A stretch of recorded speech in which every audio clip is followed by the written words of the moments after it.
నమస్తే, welcome to our channel. నేను మిస్సిరి.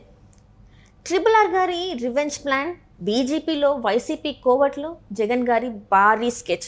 So ఈ అంశాన్ని మనకి వివరించడానికి మనతో పాటు ఉన్నారు ప్రముఖ సీనియర్ జర్నలిస్ట్ దుర్గా కుమార్ గారు. నమస్కారం సార్. నమస్కారం మసిరి, వీక్షకులు కూడా నమస్కారం సార్. ఇప్పుడు ఏంటంటే RRR గారి రివెంజ్ ప్లాన్ అంటే అది ఎలా సార్? అసలు నాకు అర్థం కాలేదు. అండ్ ఇంకొకటి ఏంటంటే ఇన్ని రోజులు కూడా RRR గారికి టికెట్ కన్ఫామ్గా అన్నీ అనుకున్నారు. తన వెంట చాలామంది ప్రజలు కూడా వాళ్ళు కన్ఫామ్ అని అనుకున్నారు. కానీ తీరా చూస్తే ఇప్పుడు RRR గారికి టికెట్ లేదు. అసలు దీని వెనకాల అసలు ఏముంది అసలు దేనివల్ల ఆయనకు టికెట్ రాలేదు సార్?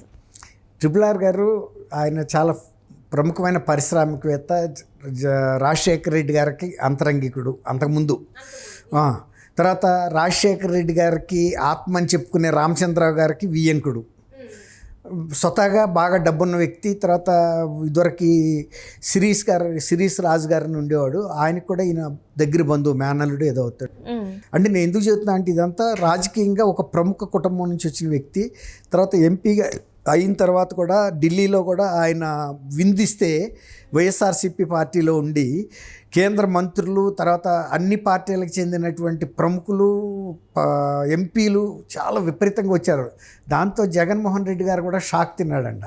అంటే నా పార్టీ ఎంపీ ఒక్కతను ఇంత పాపులరా అంటే పెద్ద వాళ్ళు అంటే క్యాబినెట్ మినిస్టర్స్, అమిత్ షా లాంటి వాళ్ళు. అంటే తిను బిజినెస్ మ్యాగ్నెట్ కదా సార్, ఆ రకంగా ఉంటారు కదా. బిజినెస్ మ్యాగ్నెట్, రాజకీయాల్లో కూడా బాగా ఎక్కువ పబ్లిక్ రిలేషన్స్ మెయింటైన్ చేయటం. ఎందుకంటే ఆయన దౌత్యంగా వ్యవహరించాడు. ఒక పార్టీలో ఉండి ఆ పార్టీకే పరిమితం అవుతాడని ఎవరు అనుకోరు కదా.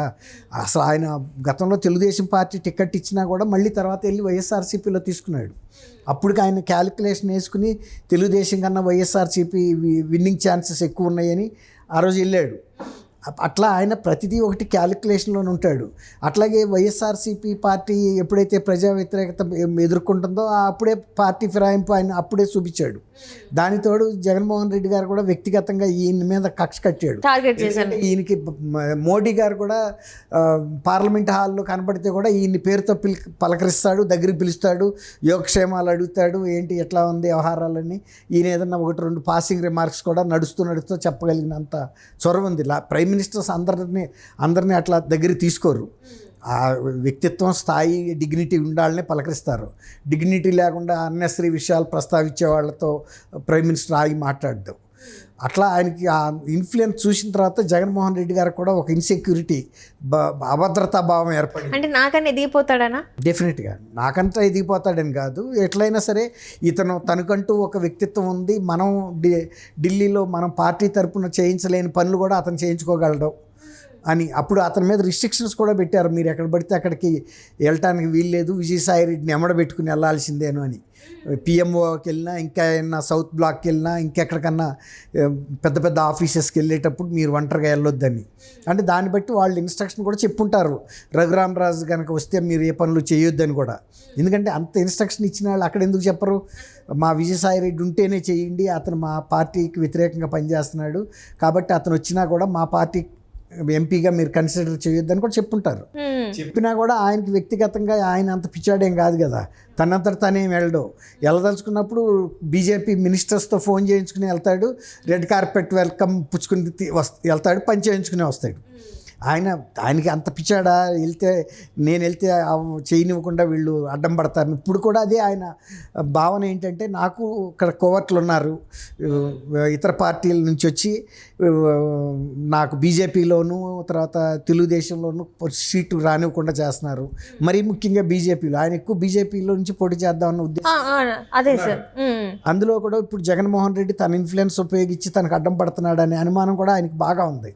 తర్వాత అప్పుడు అంతకుముందు సునీల్ కుమార్ అని డీజీ ఇంటెలిజెన్స్ డీజీ తీసుకెళ్ళి ఆయన్ని చిత్రహింసలకు గురి చేశారు కదా.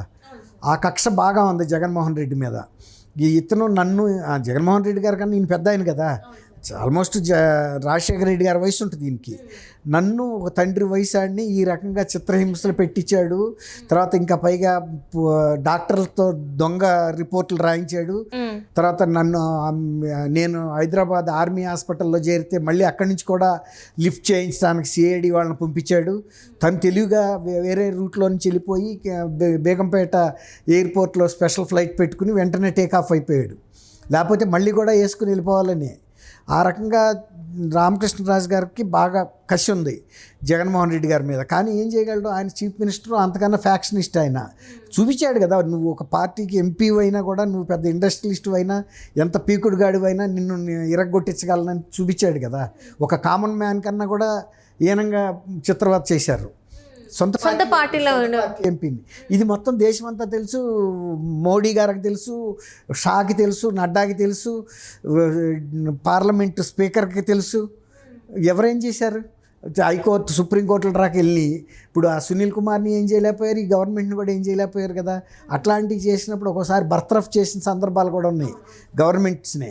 ఎందుకంటే మీరు రాజ్యాంగాన్ని అతిక్రమించి చట్టాన్ని దుర్వినియోగం చేసి మీకున్న పోలీస్ వ్యవస్థతో ఆయన్ని అంత చిత్రహింసలు పెట్టారంటే ఓ ప్రజాప్రతిని బర్తరఫ్ కూడా చేయొచ్చు. ఇట్లా లా అండ్ ఆర్డర్ మీరే ప్రోత్సహిస్తున్నారు, లా అండ్ ఆర్డర్ని పోగొట్టడానికి, శాంతి భద్రతలకి విఘాతం కలిగిస్తున్నారని. కానీ ఎవరిని ఏం చేయలేదు కదా. మరి అట్లాంటప్పుడు మళ్ళీ ఇవాళ ఆయన అంత ధైర్యంగా బీజేపీలో నాకు సీట్ తెచ్చుకుంటానని ధీమాగా ప్రజల ముందు కూడా వచ్చి చెప్పెళ్ళాడు. కానీ ఆయనకి జరగలేదు. అట్లాంటప్పుడు ఆయన ఏంటి, ఇది నాకు వైఎస్ఆర్సీపీ నుంచి వచ్చిన కోవర్ట్లే ఇక్కడ కూడా అడ్డం పడుతున్నారు, జగన్ తన ఇన్ఫ్లుయెన్స్ని మోడీ దగ్గర కూడా ఉపయోగిస్తున్నాడని అనుమానం ఆయనకు ఉంది. అంటే ఇప్పుడు ఈ బీజేపీలో కూడా ఒకటి ఏంటంటే అవుట్ సోర్సింగ్ ఏంటంటే టీడీపీ వైసీపీ కోవర్ట్ల వల్లనే ఈ రోజు ఇట్లా అయింది అని చెప్పేసి కూడా కొంత మరి ఉంది సార్. మరి దీన్ని ఏమంటారు? ఎవరు బీజేపీలో అవుట్ సోర్సింగ్ ఏంటంటే వీళ్ళ హవనే నడుస్తుంది, టీడీపీది ఇంకా వైసీపీదే నడుస్తుంది. ఇప్పుడు టికెట్స్ కూడా బీజేపీకి ఇస్తున్నామని చెప్పేసి ఎవరైతే వీళ్ళకి అనుకూలంగా ఉన్నారో వాళ్ళకే వస్తున్నాయి బీజేపీ టికెట్స్ అని కూడా, వాళ్ళ అభ్యర్థులకే వస్తున్నాయి అని చెప్పేసి అంటున్నారు. వాళ్ళకి వచ్చే మాట కరెక్ట్ అమ్మా. ఇప్పుడు టీడీపీ నుంచి వెళ్ళిన సీఎం రమేష్ గారు కానీ, తర్వాత సుజనా చౌదరి గారు కానీ, వీళ్ళిద్దరూ అప్పటికే చాలా ప్రముఖ పాత్రలో ఉన్నారు. కావాలనే బీజేపీ కూడా ఆహ్వానించింది, వాళ్ళు మరి వదిలిపెట్టి వెళ్ళిపోయారు. సహజంగా వాళ్ళకి టికెట్లు ఇవ్వాల్సిన అవసరం అయితే ఉంటుంది కదా. ఒక ఆయనకి ఏంటి, మన సుజనా చౌదరి గారికి ఎమ్మెల్యే సీట్ ఇచ్చారంటున్నారు. అదే సీఎం రమేష్కి ఇక్కడ అనకాపల్లిలో ఎక్కడో ఇచ్చారు, ఎంపీగాని ఇచ్చారు. తర్వాత మీరు అన్నది ఇంకోటి ఏంటంటే, ఇతర పార్టీల నుంచి వచ్చిన వాళ్ళకి వాళ్ళ సొంత పార్టీ వాళ్ళు కూడా ఇచ్చుకున్నారు కదా. ఇప్పుడు పురంధరేశ్వర్ గారు వాళ్ళ పార్టీలోనే ఉంది కదా మినిస్టర్, ఆమెకి ఇచ్చుకున్నారు. అట్లాగే గతంలో వాళ్ళ పార్టీలో ఎంపీగా ఉన్న వ్యక్తులకి ఇచ్చుకున్నారు. వీళ్ళిద్దరికే ఎక్కువగా ఇచ్చిందంటే టీడీపీ నుంచి వచ్చిన వాళ్ళతో. అట్లాగే వైఎస్ఆర్సీపీ నుంచి వచ్చిన వాళ్ళకి కూడా పార్టీలో ఏదైనా అవకాశం ఉంటే అకామిడేట్ చేస్తారు. ఎందుకంటే బీజేపీకి స్వయంగా ఎంపీ అభ్యర్థులుగా కంటెస్ట్ కొరత ఉంది వాళ్ళకి, అంత ఎక్స్పోజర్. ఇప్పుడు అంతకుముందున్న ఆయన ఉన్నాడు కదా, మాజీ బీజేపీ స్టేట్ అధ్యక్షుడు, ఇప్పుడు ఆయన లాంటి ఆయనకి ఎంపీ సీట్ ఇవ్వలేరు కదా.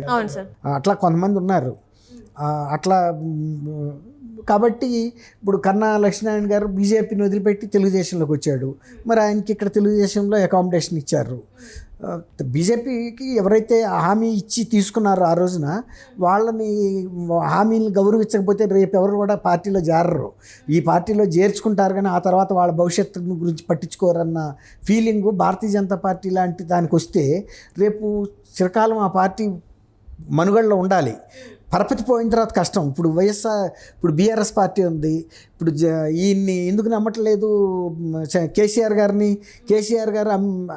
కాంగ్రెస్ వాళ్ళకి హామీ ఇచ్చి పార్టీని విలీనం చేస్తానని తర్వాత ఆయనే పార్టీకి వ్యతిరేకంగా వచ్చాడు. కాబట్టి ఇప్పుడు జాతీయ పార్టీలు ఎప్పుడైనా ఆయన ఫ్రంట్ పెట్టాడు బీఆర్ఎస్తో, నేను జాతీయ నాయకుడిగా వస్తాను, నేత అవుతానని. ఏ పార్టీ సహకరించలేదు కదా. నేను అనుకోవడం రేపు వచ్చే లోక్సభ ఎన్నికల్లో తెలంగాణలో తప్ప ఇంకా ఏ ఒక్క రాష్ట్రంలో కూడా ఒక్క సీటు కూడా ఆయన పోటీ చేయడు. ఎందుకు చేయడు అంటే, ఒకవేళ కనుక అట్ట పోటీ చేస్తే తెలంగాణలో విన్నింగ్ ఛాన్స్లు ఇంకా దెబ్బతింటాయి. ఈయన ఇంకా ఇతర అంటే ఇప్పటికే తను టీఆర్ఎస్ అంటే టీఆర్ఎస్ అంటేనే తెలంగాణ రాష్ట్ర సమితిని బీఆర్ఎస్గా చేసి అది ఎట్లా అంటే తెలంగాణ ఆత్మాభిమానాన్ని తీసేసినట్టు అని చెప్పి జనాలు ఇప్పటికే నమ్ముతున్నారు. ఇదే టైంలో సార్ ఎగ్జాంపుల్గా చెప్తున్నా, ఇప్పుడు ఎవరైనా ఇప్పుడు ఒక్కసారి పార్టీలో ఓడిపోయిన తర్వాత లేకపోతే పార్టీలో మాట తప్పిన తర్వాత ఒక నాయకుడు, ఇప్పుడు బీజేపీ ఉంది, వాళ్ళు హామీ ఇచ్చారు ఎట్టి పరిస్థితుల్లో మీ రాజకీయ భవిష్యత్తు గురించి మేము శ్రద్ధ తీసుకుంటామని. ఇవాళ వాళ్ళకి ఎంపీ సీట్ అయ్యకపోతే రేపు బీజేపీలో ఇంకెవరు కూడా చేరడానికి ఆస్కారం ఉండదు. ఎందుకంటే అది అట్ట పరపతి పోయింది అనుకోండి, పార్టీ మనుగడ కష్టం. కాబట్టి అట్లాంటి అన్ని హామీలు ఏ పార్టీ అయినా నెరవేర్చుకున్నప్పుడే అది భవిష్యత్తులో కూడా మనగలుగుతుంది ప్రజల్లో. Right sir, right. Thank you so much. Thank you అమ్మా సిరి, మన వీక్షకులు కూడా.